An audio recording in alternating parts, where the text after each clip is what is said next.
Alors, on accueille Frédéric Viver, qui est membre de la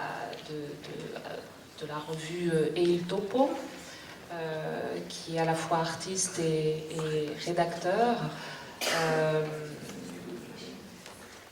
Et Il Topo, c'est un artist run magazine en fait. Ça a été fondé en 1992 par un groupe d'artistes composé de Gabriele Di Matteo, entre autres, et il y a eu, je crois, à peu près 10 numéros qui ont été, 10 ou 11 numéros qui ont été publiés entre 92 et 96, et à partir de là, plus rien. Jusqu'à ce que, à un moment donné, assez récemment d'ailleurs, un jeune étudiant reprenne ces revues, commence à les regarder, à s'en emparer pour effectuer son mémoire de fin d'études en fait, et redonne aussi du coup l'élan vital nécessaire à la réapparition de cet Artist Run Magazine.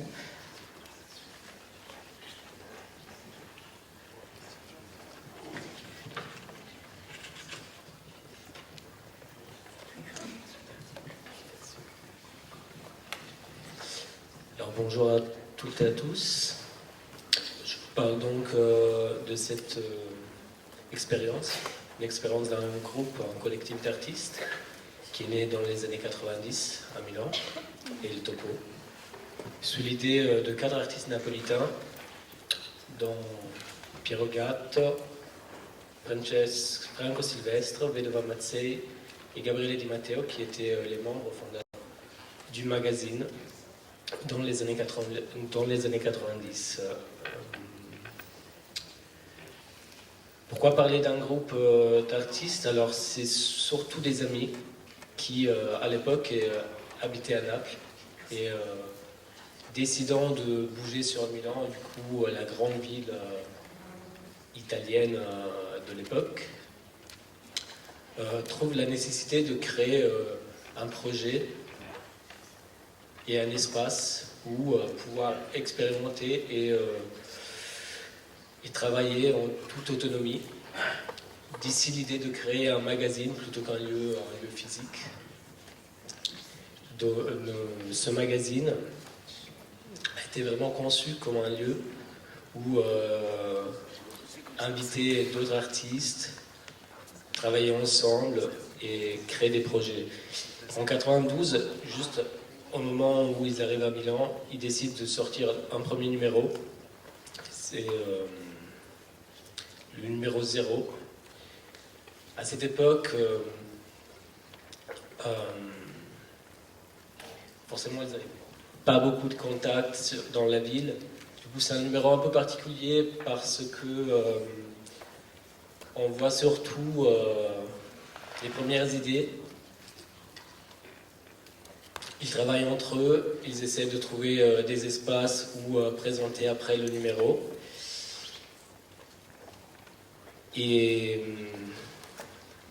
Mais je voulais pas parler de ça tout de suite en fait. Je reviens en arrière pour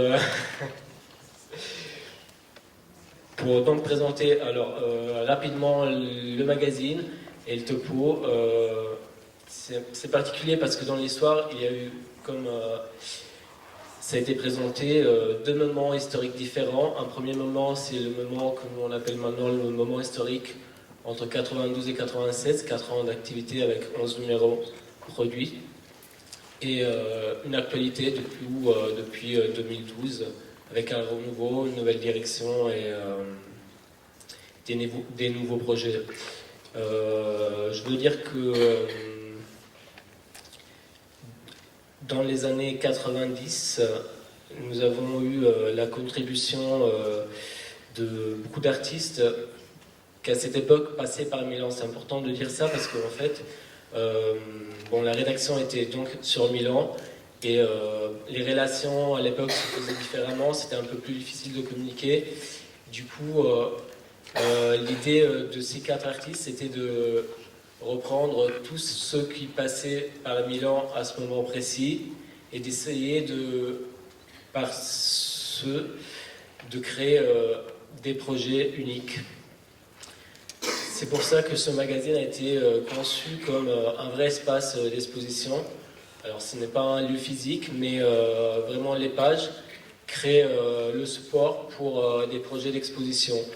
Les artistes invités sont du coup confrontés avec ce type d'espace très particulier qu'est le magazine, et tous les projets se forment sous forme de projets in situ quelque part, se confrontant avec la difficulté d'une impression offset noir et blanc, d'un format particulier qui est en soi très simple, c'est de l'A3 plié en deux.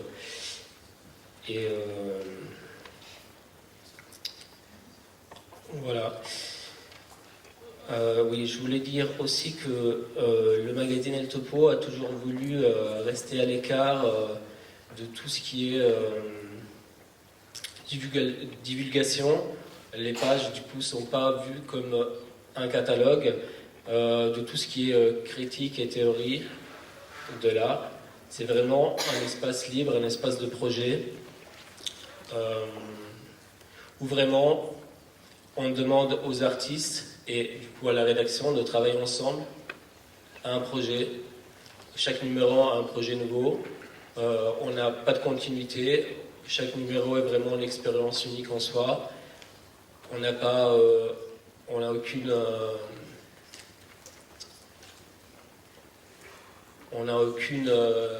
date de parution. Vraiment, on travaille quand on veut, quand on peut, quand on a des idées. Il y a des idées qu'on arrive à faire aboutir, d'autres qui restent suspendues pendant un temps imprécis.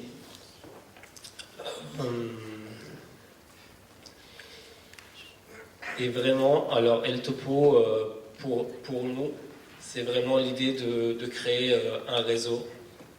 Alors, on part avec les premiers 4 artistes, et en fait, à chaque numéro, on invite d'autres personnes, et peu à peu, on a créé un réseau assez large de connexions entre artistes, espaces et d'autres situations.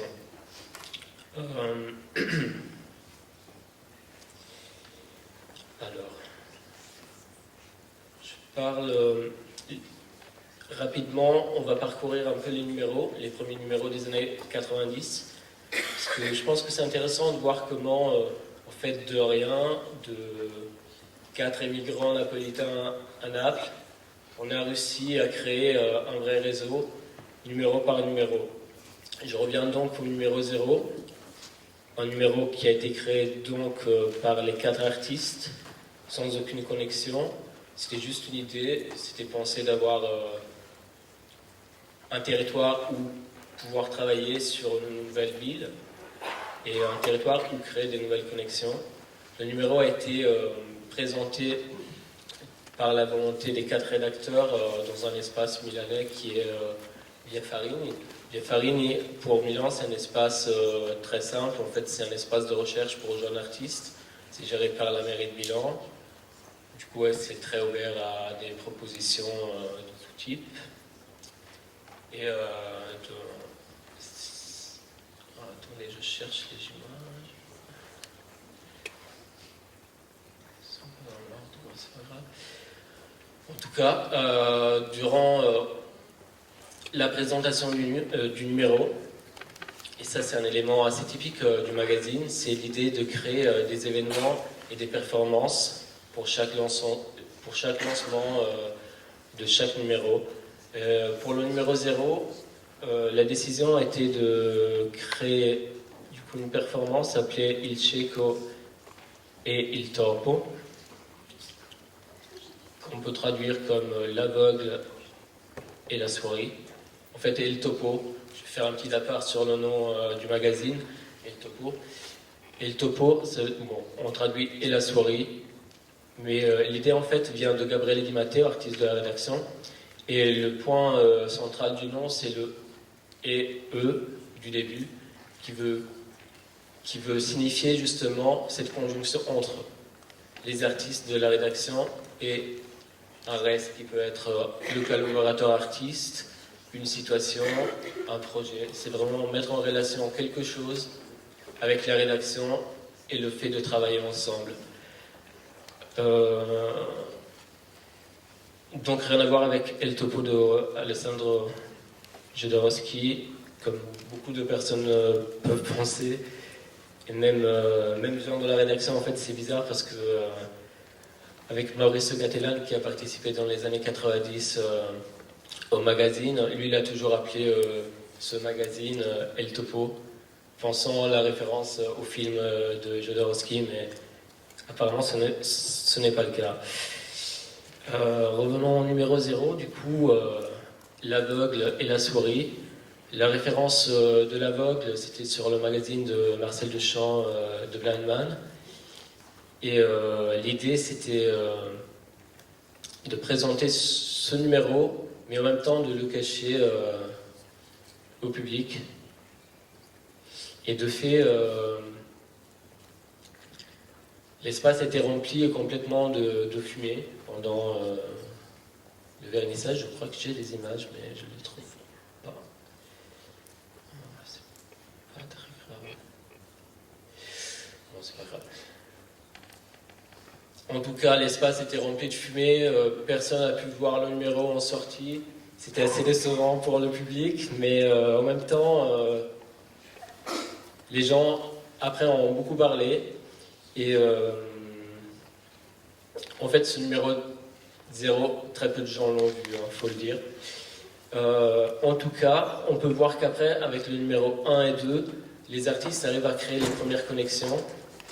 Et on retrouve des artistes assez importants dans la scène milanaise de l'époque, comme Eva Marisaldi et Luca Quartana, qui commencent à participer à la rédaction, et d'autres artistes sont invités à participer.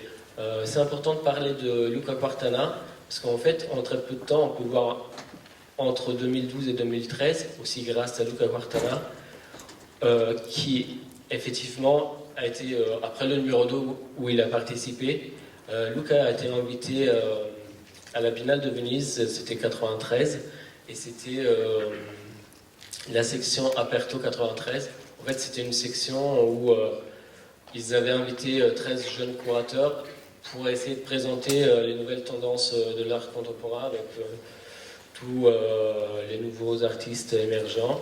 Luca a été invité et son idée a été de créer un espace où la rédaction de El Topo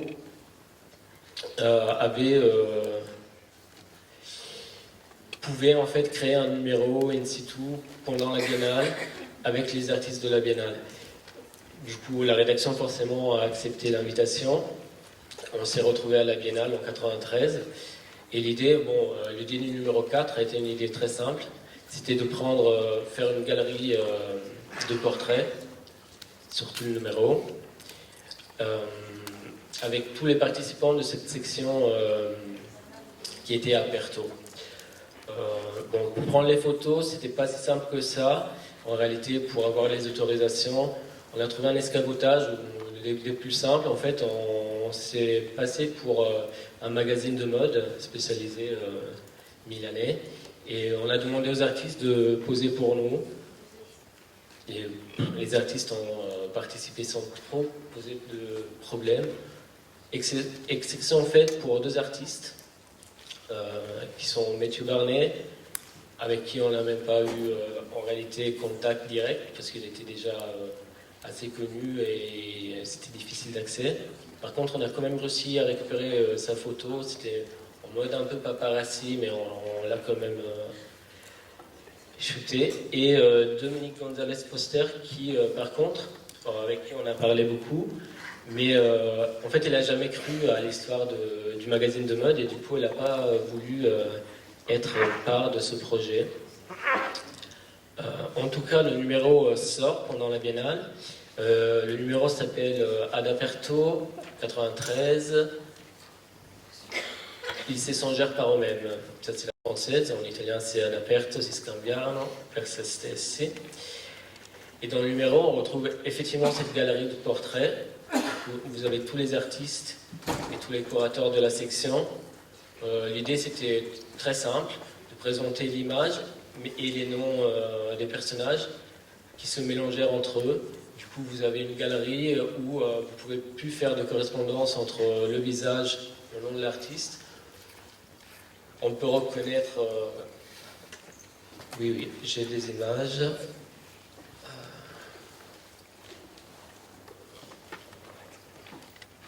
Voilà. Là, vous avez Bourriot en Benjamin Weil, par exemple. Jeffrey Dyke, je ne sais plus qui. Alzalon et Semetu Barnet. On peut voir qu'on l'a shooté de très loin, en fait, avec un zoom assez puissant. Et tout le reste, ici, c'est Dominircht, en Edko Solakov. Bon, ça, c'était l'idée. Après, ici, bon, le numéro a été très bien reçu pendant la Biennale. Bon, d'une part parce qu'il est, il est marrant, et d'une part parce qu'il crée toute une nouvelle histoire.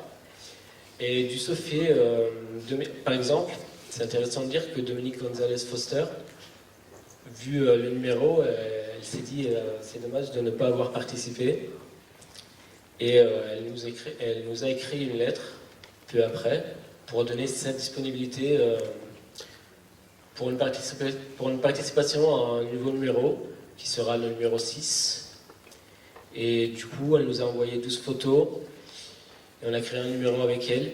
Je dis ça en fait parce qu'on peut voir comme très rapidement, on est parti de 4 personnes à Milan, à peine arrivés, la rencontre de quelques artistes, la création de nouvelles situations, et comme par rencontre, on a pu créer des numéros les uns après les autres. En fait, chaque numéro vraiment né par cette dynamique, en fait. C'est des rencontres, c'est le partage d'une situation, c'est un événement qui arrive.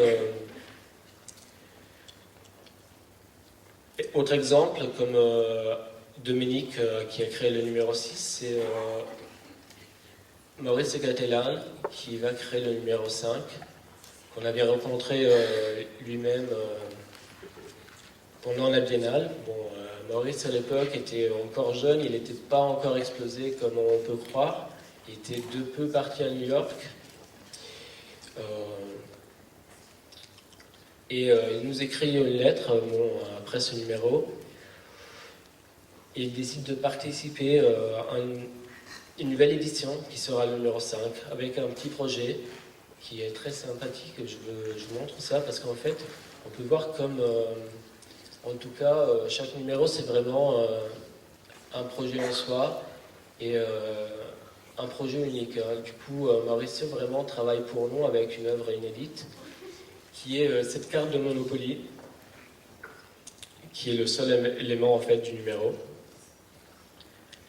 Et on voit cette carte, on peut voir qu'en fait, par rapport à une carte de Monopoly traditionnelle de sortie de présent, vous avez le copyright qui change l'année de sortie et le Maurice Gatelan à la place de Parker Brothers Inc. Maurice il nous écrit une lettre et il explique que cette carte, lui, il la conçoit comme sa carte de visite. On peut reconnaître en fait toute l'esthétique de Maurice Gatelan de cette carte. C'est vraiment un cadeau qu'il nous a fait. Et entre autres, il a participé à la production de 2 œuvres qui font partie de la collection El Topo, qui n'ont pas été éditées. Mais en tout cas, il a participé activement à ce numéro. Je veux parler un petit moment de comme le lieu de Milan a été stratégique dans les années 90. C'est-à-dire que bon, les relations se faisaient différemment, du coup c'était vraiment plus territorial que maintenant. On travaillait sur ceux qui passaient par Milan.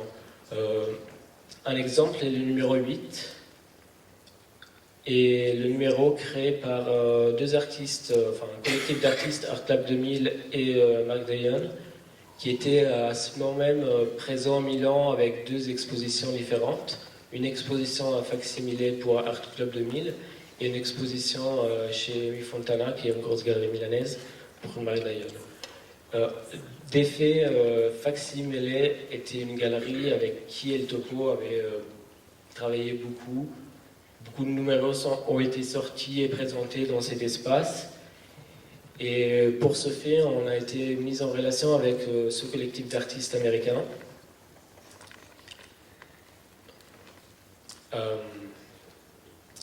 Du coup, la relation s'est faite en fait vraiment en amitié, si on veut. Et comme Mark Dion exposait dans les mêmes dates chez Amy Fontana, Art Club 2000, qui était en fait c'était un groupe de très jeunes artistes qui à l'époque étaient étudiants de Mark Dion, nous ont donné le contact de Mark et on a décidé de après créer un numéro ensemble.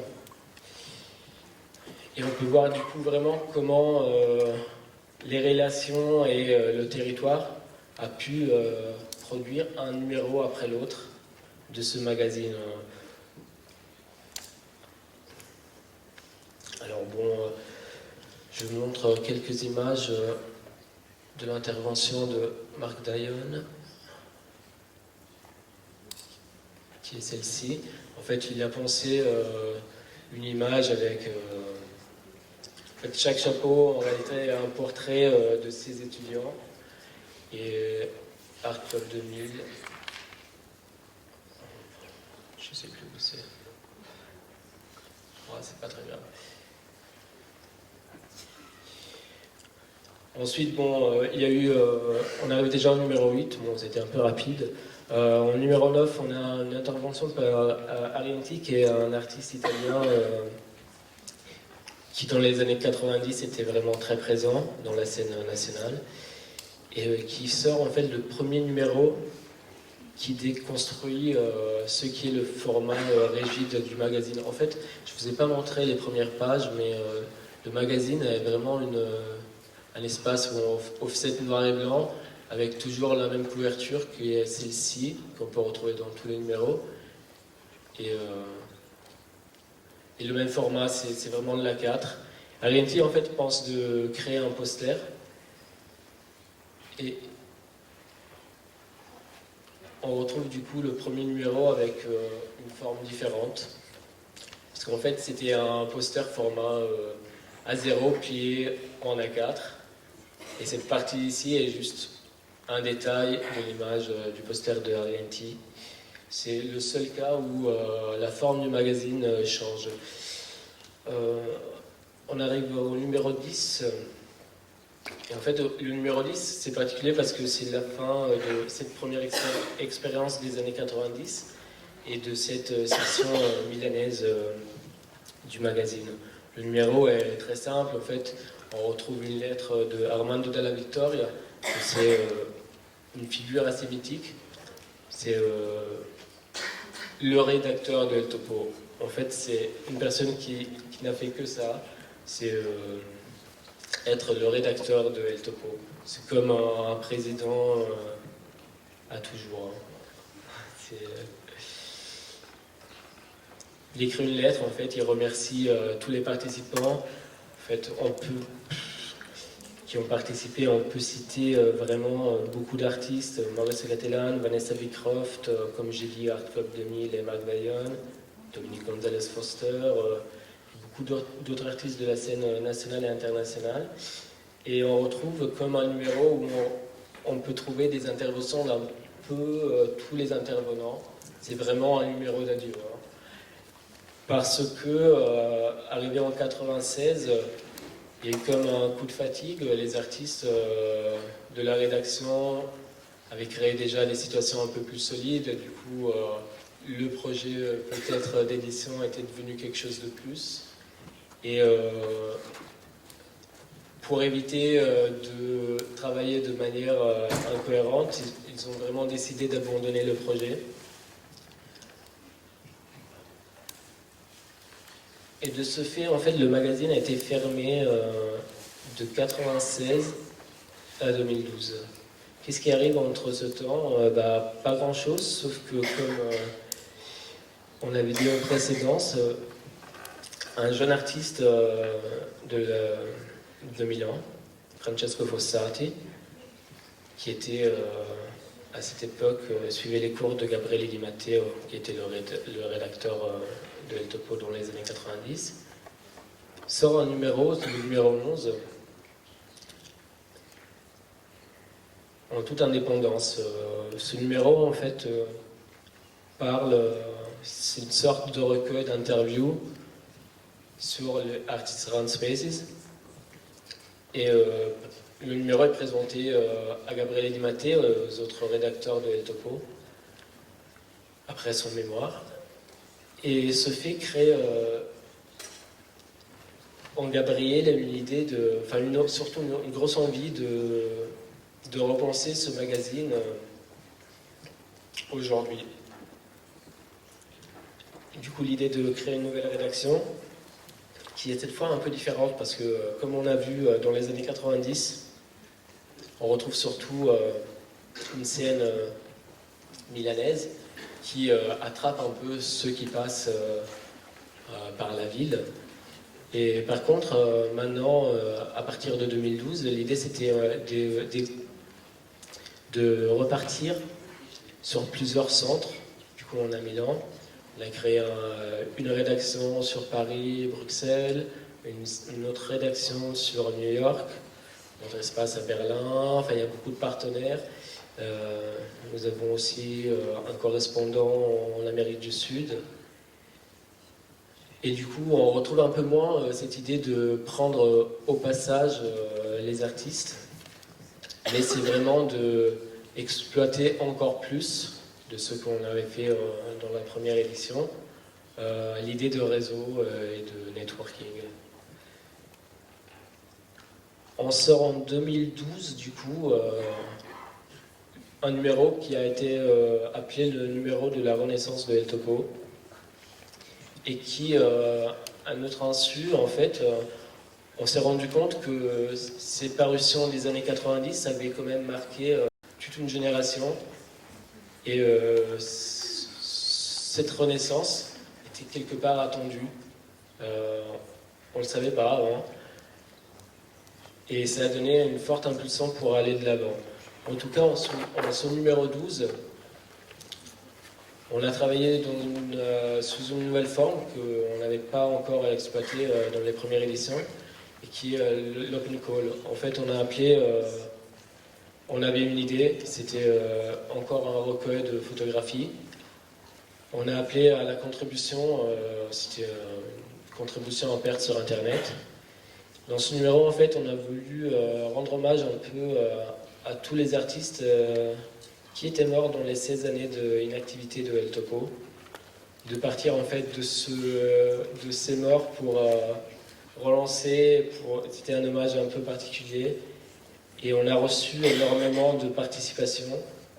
Le numéro est sorti le 27 mars 2012, présenté encore une fois, comme pour la première fois, à Via Farine, et qui a été le premier lieu pour El Topo numéro 0 et le premier lieu pour El Topo numéro 12, qui est le premier numéro de la nouvelle édition. C'est assez drôle de voir comment on peut retrouver les mêmes partenaires et les mêmes situations d'une édition à l'autre. Alors, ça n'est jamais fait exprès, mais on peut retrouver, par exemple, comme dans le numéro 0 et le numéro 12, le même lieu pour le lancement. On peut retrouver dans le numéro 4 et dans le numéro 14, encore une fois la Biennale de Venise, une fois par le projet de Quartana, et une deuxième fois on est toujours invité, hein, pas par la Biennale, mais par des artistes qui gravitent autour. On est toujours en projet off, qui était un autre projet appelé Balconisme.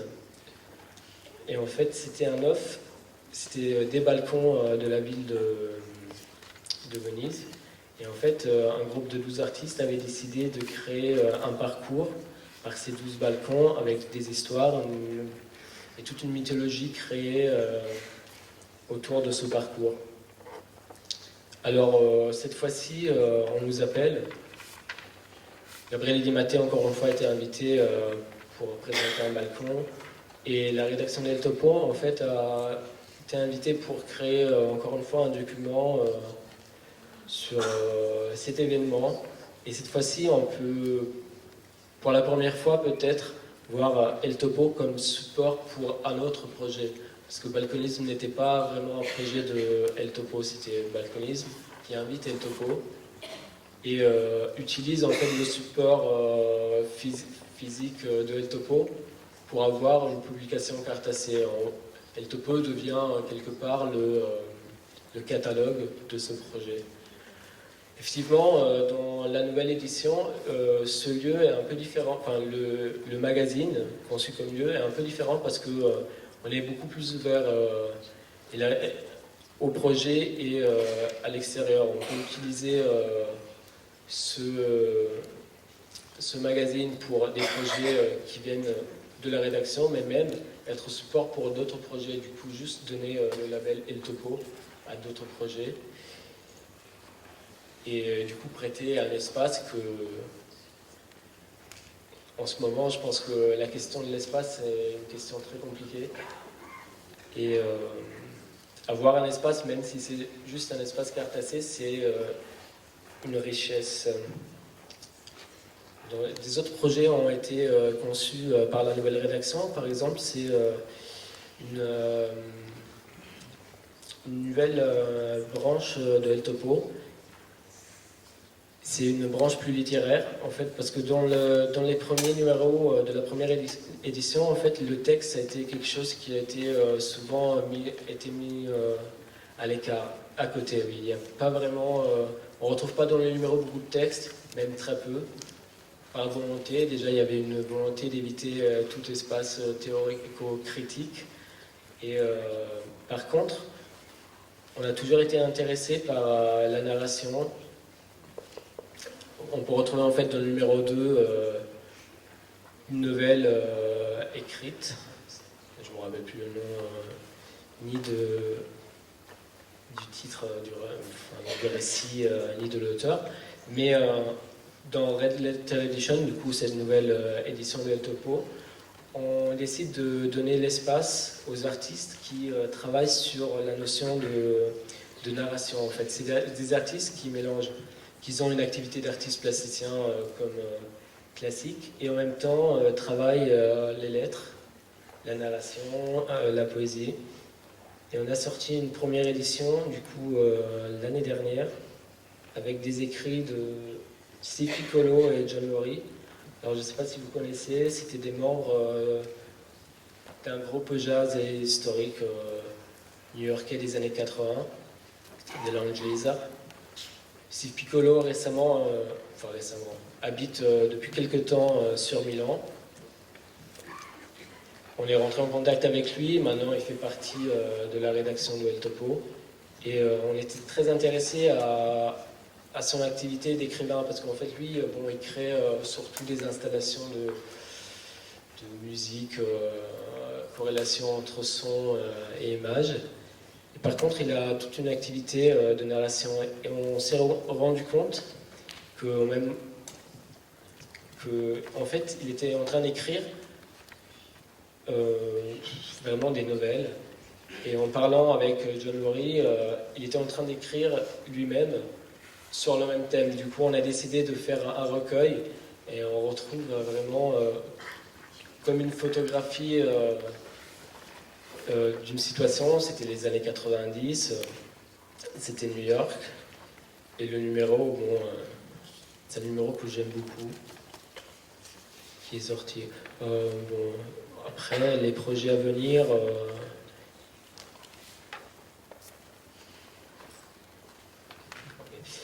il y en a d'autres.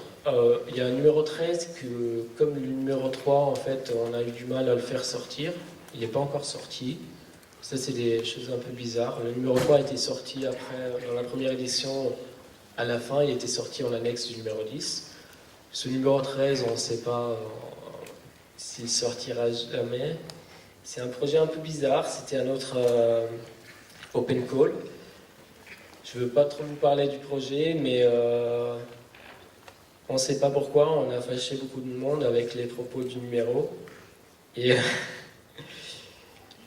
on essaie de trouver une solution pour faire sortir ce numéro, mais on a peur que ce ne sera pas possible.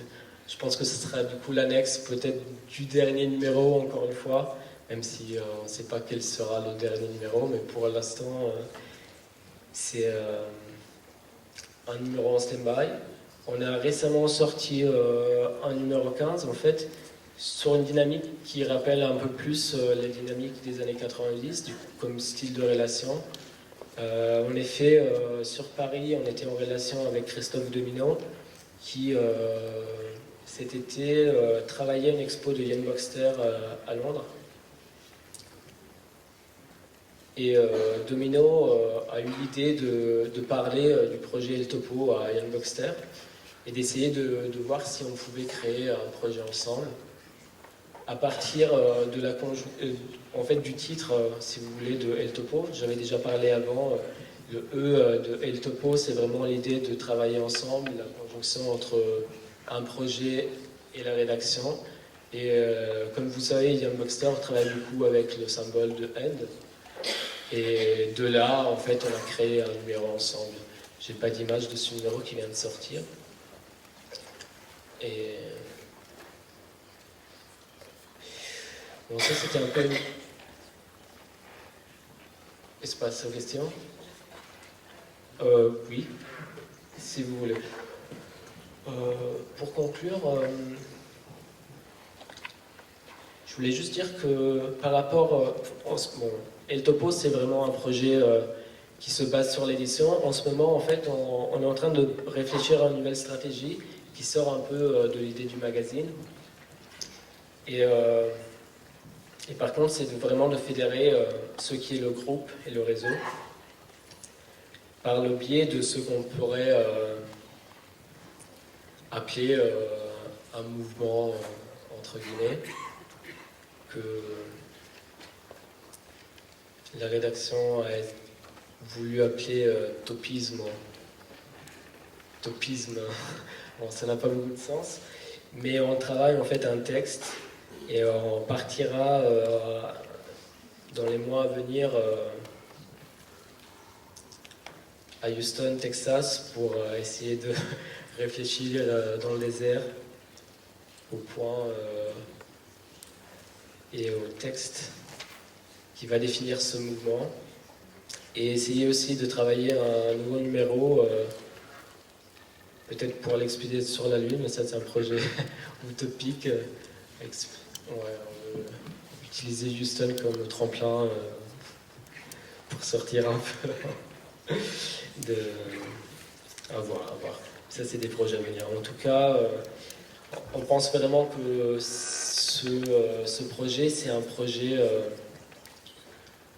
de réseau, un projet de connaissance, un projet qui est intéressant parce que on peut voir comme sans un lieu, mais juste avec une idée, on peut essayer de créer vraiment beaucoup de connexions et de fédérer un projet, beaucoup de participants.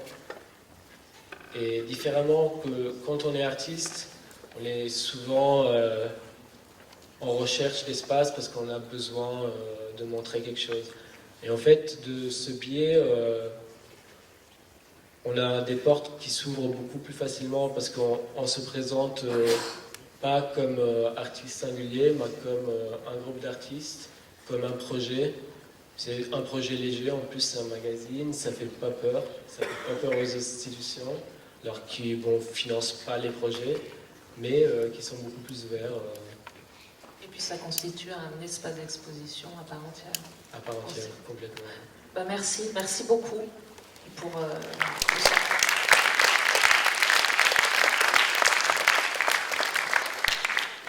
Espace aux questions, si vous en avez.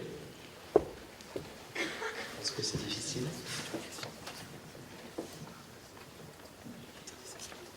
Il n'y a pas de questions.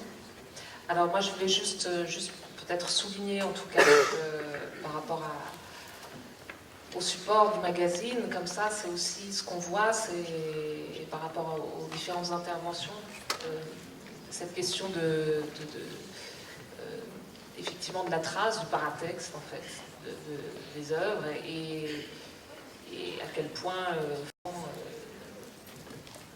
de par sa nature, le magazine pose aussi une archive justement. Et effectivement, ça, ce que vous dites, très clairement, c'est que ça vient donner aussi le reflet d'une époque particulière de l'art. Et voilà, je voulais aussi saluer ce qu'on ressent dans votre présentation, c'est-à-dire cette espèce de liberté de ton. À aucun moment on a le sentiment que El Topo justement s'installe dans un ton particulier, confortable, ce qui serait peut-être le rythme d'une institution qui a ses propres rouages. Et à l'inverse, on a plutôt le sentiment d'une régénération. Et on travaille vraiment de manière où la discontinuité est un élément marquant de toute la production. Et c'est vrai que le fait de travailler sur un espace qui est cartassé donne un ton moins éphémère, parce qu'une exposition, on l'a fait, à la fin de l'exposition, rarement on a des traces, sinon quelques photos. Par contre, on travaille sur un magazine, on crée vraiment un archive, et cette archive crée des histoires. Du coup, El Topo, c'est un projet avec une histoire en soi, et c'est vraiment une richesse, parce qu'on peut retrouver, on peut reconnaître toute une situation, du coup cette situation des années 90, on va retracer maintenant une histoire avec ce projet, probablement ça repartira avec d'autres intervenants dans le futur, parce que c'est vraiment un projet ouvert, la rédaction est ouverte, qui veut participer participe, forcément après bon il y a des intérêts, il y en a d'autres, mais il n'y a rien de figé en ça. Ouais, puis il y a une question de transmission aussi par rapport à l'élément clé qui a permis la renaissance de ce magazine, c'est quand même aussi le fait qu'un étudiant se soit emparé, un étudiant d'un des fondateurs, de Gabriel, a décidé de reprendre ça dans le cadre de son travail bizarrement, en fait, beaucoup des artistes de la nouvelle génération de El Topo étaient étudiants de Gabriel et Di Matteo, du coup il y a une vraie transmission. On peut voir que en réalité il y a 3 générations d'artistes qu'on retrouve. Il y a la première génération avec Gabriel et Franco Silvestre, il y a une deuxième génération avec les artistes de début années 2000 et une nouvelle génération avec des artistes plus jeunes, étudiants peut-être encore, et d'autres qui viennent de sortir de l'école. Merci beaucoup. On va accueillir maintenant un autre fondateur de notre revue. C'est